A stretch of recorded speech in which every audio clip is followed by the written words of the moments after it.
அனைவருக்கும் வணக்கம். திருப்பூர் மாவட்டம் காங்கேயம் அருகில் சிவன்மலையில் இருக்கக்கூடிய சுப்பிரமணியர் சுவாமி கோவிலில் ஆண்டவன் உத்தரவு அப்படிங்கிற பெயரில் வினோதமான ஒரு வழிபாட்டு முறை இருக்குங்க. அதாவது இந்த மலைக்கோவிலில் எந்த மலைக்கோவில்லையும் இல்லாத ஒரு சிறப்பு அம்சம் அப்படின்னு பார்த்தீங்கன்னா ஆண்டவன் உத்தரவு. இந்த ஆண்டவன் உத்தரவு அப்படிங்கிற பெயரில் ஏதாவது ஒரு பொருளை வைத்து சிறப்பு பூஜை செய்யக்கூடிய வழக்கம் இன்னைக்கும் கடைபிடிக்கப்பட்டு வருது. குறிப்பிட்டு இந்த ஆண்டவன் உத்தரவு பெட்டி அப்படின்னு சொல்கிறத விட அதிசய பெட்டி அப்படின்னே சொல்லலாம். எந்த கோவிலையும் இல்லாத ஒரு பெட்டியாக கூட இதை பார்க்கலாம். பக்தருடைய கனவில் தோன்றக்கூடிய பொருட்களை, அதாவது உதாரணமாக சொல்லப்போனால் திருமாங்கல்யம், ருத்ராட்சம், பிரம்பு, கடல் நீர், கற்பூரம், புடவை, பஞ்சு அப்படின்னு ஏகப்பட்ட பொருள், 100க்கும் மேற்பட்ட பொருள் இங்கே வைத்து வழிபாடு செய்யப்பட்டிருக்கு. இந்த உத்தரவு பெட்டியில் வைக்கப்படக்கூடிய பொருள் சமுதாயத்தில் என்ன நடக்க போகுது அப்படிங்கிறத முன்கூட்டியே சொல்லக்கூடிய ஒரு அருள்வாக்கா கூட சொல்லலாம். குறிப்பிட்டு இந்த ஆண்டவன் உத்தரவு பெட்டியில் இப்போ என்ன இருக்குது, இதனால் என்ன மாற்றங்கள் வரும், இந்த பொருளை குறித்து மற்ற நிலவக்கூடிய பேச்சுக்கள்லாம் என்ன, இந்த பொருள் எப்போது மாற்றப்படும், இது எல்லாம் நம்ம இந்த வீடியோவில் பார்த்து தெரிஞ்சுக்க போகிறோம். முக்கியமாக இந்த பொருள் வைக்கப்பட்டதை பொறுத்து ஒவ்வொரு ராசிக்காரர்களுக்கும் என்னென்ன மாதிரியான பலன்கள்லாம் இனி நடக்க போகுது அப்படின்னு நாம் பார்த்துட்ருக்கோம். அப்படி இனி வரக்கூடிய காலகட்டத்தில் ஒரு சில ராசிக்காரங்களுக்கு என்ன பலன் அப்படிங்கிறத தெரிஞ்சுக்கலாம். இந்த வீடியோவை பார்த்துட்டு இருக்கக்கூடிய நீங்கள் 12 ராசியில் என்ன ராசிக்காரர்கள் என்று மறக்காம கீழே கமெண்ட் பாக்ஸில் பதிவிட்டு சிவன்மலை சுப்பிரமணியருக்கு அரோகரா என்ற வாசகத்தையும் கமெண்ட் பாக்ஸில் பதிவிட்டுருங்க. நீங்கள் இன்னும் உற்சாகம் டிவி சேனலை சப்ஸ்கிரைப் பண்ணாமல் இருந்தால் சப்ஸ்கிரைப் பண்ணிக்கோங்க. கூடவே இருக்க பெல் ஐக்கானை மறக்காமல் கிளிக் பண்ணிடுங்க. வாங்க வீடியோக்குள்ளே போகலாம். நீங்கள் அறுபடை வீடுகளுக்கு போயிருக்கீங்களா? முக்கியமாக அறுபடை வீடுகளை தாண்டி இந்த சிவன்மலை போல் ஒரு தனி சிறப்பு இருக்கிற கோயிலுக்கு நான் போயிருக்கேன் அப்படின்னா மறக்காமல் உங்களுடைய அனுபவத்தை கமெண்ட் பாக்ஸில் பதிவிடுங்க. உங்களுக்கு வாழ்க்கையில் நிறைய பிரச்சனைகள் தொடர்ந்துக்கிட்டே இருக்குது, இது தீராத பிரச்சனை அப்படின்னு சொல்லி கூட கைவிட்டுட்டாங்க, நான் அந்த பிரச்சனையை எடுக்கிறதே இல்லை அப்படின்னாலாம் யோசிக்கிறீங்களா? கண்டிப்பாக அதற்கு ஒரு தீர்வு கிடைக்கும் அப்படின்னா சரியான பரிகார பலன்கள் செய்யணுங்க. சரியான நேரத்தில் சரியான வழிபாடுகளும் பரிகார பலன்களும் செய்யும்போது நிச்சயமாக அதுக்கு நன்மை கொடுக்கும். இந்த வீடியோவுக்கு கீழே டிஸ்கிரிப்ஷனில் வராகியம்மன் ஜோதிட நிலையத்தின் தொலைபேசி எண் கொடுத்துருக்கேன். அந்த எண்ணுக்கு தொடர்பு கொண்டு பேசி பாருங்கள். கண்டிப்பாக உங்கள் வாழ்க்கை இருக்கக்கூடிய எல்லா பிரச்சனைகளுக்கும் சரியான தீர்வு கிடைக்கும். நாம இப்போ சிவன்மலை பற்றி பார்த்துட்டு இருந்தோம். குறிப்பிட்டு இப்போ சிவன்மலையில் ஆண்டவன் உத்தரவு பெட்டியில் கடல் நீர், அதாவது ராமேஸ்வர தீர்த்தம் அப்படின்னு சொல்லலாம், இந்த கடல் நீர் வைக்கப்பட்டிருந்தது.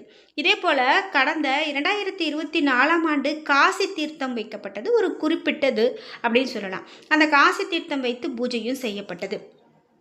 இதே போல் ஒவ்வொரு முறையும் புதிய பொருட்கள் அவ்வப்போது இப்படி மாற்றப்பட்டுட்டு தான் இருக்கும். இந்த பொருள் எப்போ மாற்றப்படும் அப்படிங்கிறது யாருக்குமே தெரியாது. அது மீண்டும் ஒரு பக்தருடைய கனவில் முருகப்பெருமான் வந்து சொல்லும்போது தான் அந்த பொருள் மாற்றம் நடக்கும். அது வரைக்கும் இந்த பொருள் இருக்கக்கூடிய பொருள் எப்போ மாற்றம் அடையும் அப்படிங்கிறது நம்மளால் யாராலையும் சொல்ல முடியாது. சரி, சிவன்மலை ஆண்டவன் உத்தரவு பெட்டி பற்றி பார்த்துட்டோம்.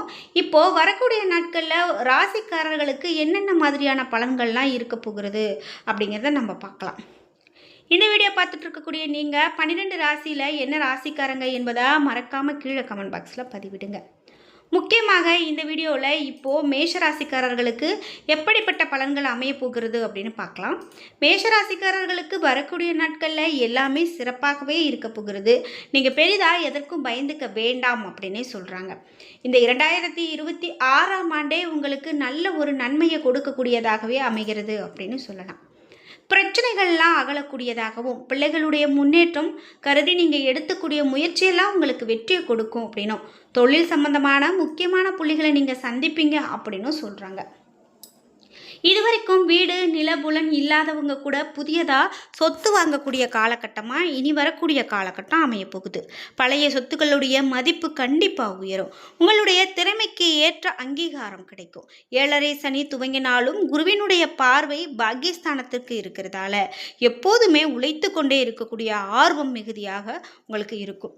துணிந்து நீங்கள் சில முடிவுகளை எடுத்து முன்னேறக்கூடிய காலகட்டமாக இந்த காலகட்டம் இருக்குது அப்படின்னு சொல்லலாம். தொழில் உத்தியோக நிமித்தமாக நீங்கள் பயணம் செல்லக்கூடியதாக கூட இருக்கலாம். நீங்கள் நிரந்தரமான நிலையான வருமானம் உண்டாக்கி கொள்வீங்க. அதுவே உங்களுக்கு வருங்காலத்தில் ரொம்ப ஒரு பெரும் சிறப்பாக இருக்கும் அப்படின்னு சொல்லலாம். சேமிப்புகள் உயரக்கூடியதாக இருக்கும். மனைவி மூலமாக செல்வாக்கு உயரும். போட்டித் தேர்வுகளில் வெற்றி பெற வாய்ப்பு அதிகமாக இருக்கும். திருமண தடைகள் நீங்கி வீட்டில் சுபகாரியங்கள் ரொம்ப சிறப்பாக இருக்கும் அப்படின்னு சொல்லலாம். சுப நிகழ்ச்சிகளால் அலைச்சல் அதிகமாகலாம். முருகனுடைய வழிபாட்டால் உங்களுக்கு முத்தாய்ப்பான முன்னேற்றங்கள் உண்டாகும் அப்படின்னு சொல்கிறாங்க. அதனால் நீங்கள் முருகப்பெருமானுடைய வழிபாட்டை தொடர்ந்து இனிமேல் மேற்கொண்டுட்டு வாங்க. நிச்சயமாக உங்களுக்கு நன்மை நடக்கும். குறிப்பாக ஏதாவது ஒரு முருகப்பெருமானுடைய மலை கோவிலுக்கு சென்று வழிபட்டுட்டு வாங்க. அது மிக பெரும் சிறப்பாக இருக்கும். நீண்ட நாட்களாக உங்களுக்கு தடைப்பட்டு இழுத்து கொண்டே போன ஒரு காரியங்கள் கூட இப்போ உங்களுக்கு நடக்கக்கூடியதாக இருக்கும் அப்படின்னு சொல்லலாம். இதே போல் அடுத்ததாக ரிஷபராசிக்காரர்களுக்கு என்ன மாதிரியான பலன் இருக்கும் அப்படின்னு பார்த்தீங்கன்னா, உங்களுக்கு காரிய தடைகள்லாம் இருக்குது அப்படின்னா அந்த காரிய தடை எல்லாம் நீங்கி காரிய வெற்றி உண்டாகக்கூடியதாகவும், கட்டிடம் கட்டக்கூடிய முயற்சியில் இருந்தீங்க அப்படின்னா அந்த தடைகள் எல்லாம் அகலும் அப்படின்னும், வெளி வட்டார பழக்கம் உங்களுக்கு விரிவடையும் எனவும், பண வரவு உங்களுக்கு திருப்தியை கொடுக்கக்கூடிய காலகட்டமாக இனி வரக்கூடிய காலகட்டம் இருக்கும் அப்படின்னு சொல்லலாம். இது மட்டும் இல்லாமல் ரிஷபராசிக்காரர்களுக்கு தன்னம்பிக்கை உயரக்கூடிய காலகட்டம். பாக்கியஸ்தானத்தில் சஞ்சாரிக்கக்கூடிய ராசி அதிபதி சுக்கிரன் இந்த வரக்கூடிய நாட்களில் உங்களுக்கு ரொம்பவே நன்மையை கொடுக்க போகிறாரு அப்படின்னு சொல்லலாம். பெரிய முதலீடுகளை பயன்படுத்தி தொழிலை விரிவுபடுத்துவது இப்போ உங்களுக்கு ரொம்பவே நல்லது. கடின உழைப்பை நீங்கள் வெளிப்படுத்துவீங்க. வீடு, மனை, பூமி தொடர்பான நெடுநாள் கனவுகள் உங்களுக்கு நிறைவேறும். உத்தியோகத்தில் பணி நிமித்தமான விஷயங்கள் எல்லாமே உங்களுக்கு நிரந்தரமாகும் அப்படின்னு சொல்லலாம். சிலருக்கு உஷ்ணம் சார்ந்த பிரச்சனைகளுக்கும் ஜீரண கோளாறுகளும் ஏற்படலாம். இன்னல்கள் எதிர்கொள்ளக்கூடிய மனோதிடம் உங்களுக்கு உருவாகலாம். கடன் பிரச்சனைகளுக்கு தீர்வு கிடைக்கக்கூடியதாக இருக்கும். புத்திர பிராப்தம் உங்களுக்கு உண்டாகக்கூடியதாக இருக்கும். உயர்கல்வி முயற்சிகள் நிச்சயமாக வெற்றியை கொடுக்கும். பெரிய மனிதர்களுடைய ஆதரவு கண்டிப்பாக உங்களுக்கு கிடைக்கும். பிள்ளைகளுடைய எதிர்கால நலனுக்காக நீங்கள் எடுக்கக்கூடிய முயற்சிகள் இப்போ உங்களுக்கு மிக பெரும் நன்மையை கொடுக்கும். நீங்கள் ஆன்மீக எண்ணங்கள் அதிகம் கொண்டவர்களாக இருப்பீங்க.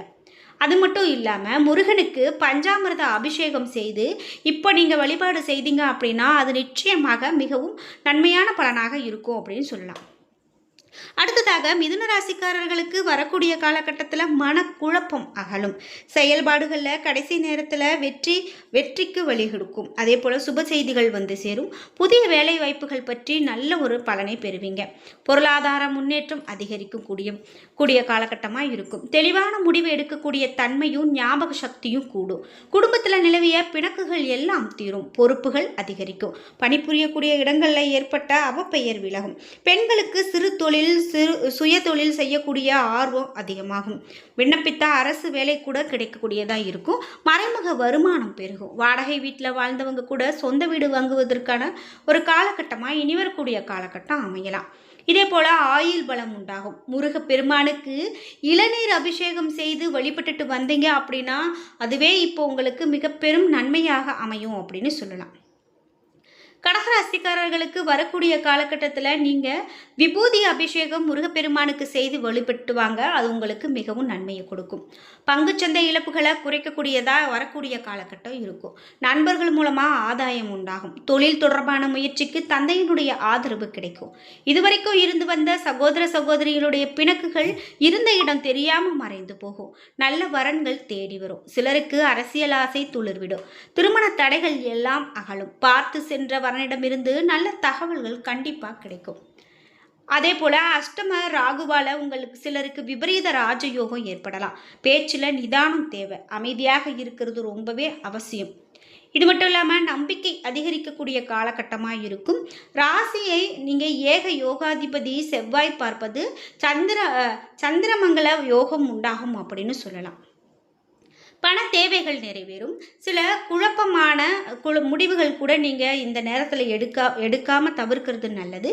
சொத்து விற்பனையில் எதிர்பார்த்ததை விட அதிகமான லாபம் உண்டாகும். பூர்வீகத்தில் புதிய அசையா சொத்துக்கள் வாங்கக்கூடிய வாய்ப்புகள் உண்டு. விவசாயிகளுக்கு அரசு வகை ஆதாயம் கிடைக்கும். வாழ்க்கை துணைக்கு வட்டியில்லா கடன் கிடைக்கும் அப்படின்னு சொல்லலாம். இப்படியாக இந்த ராசிக்காரர்களுக்கு ஆண்டவன் உத்தரவு பெட்டியில் வைக்கக்கூடிய பொருளை பொறுத்து இந்த மாதிரியான மாற்றங்கள் நடக்க இருக்குது அப்படின்னு சொல்லியிருக்காங்க. என்ன நண்பர்களே, வீடியோ பிடிச்சிருந்தா லைக் பண்ணுங்கள், ஷேர் பண்ணுங்கள், கமெண்ட் பண்ணுங்கள். நீங்கள் இன்னும் நம்ம சேனலை சப்ஸ்கிரைப் பண்ணாமல் இருந்தால் சப்ஸ்கிரைப் பண்ணிக்கோங்க. கூடவே இருக்க பெல் ஐக்கானை மறக்காமல் கிளிக் பண்ணிடுங்க. நன்றி வியூவர்ஸ்.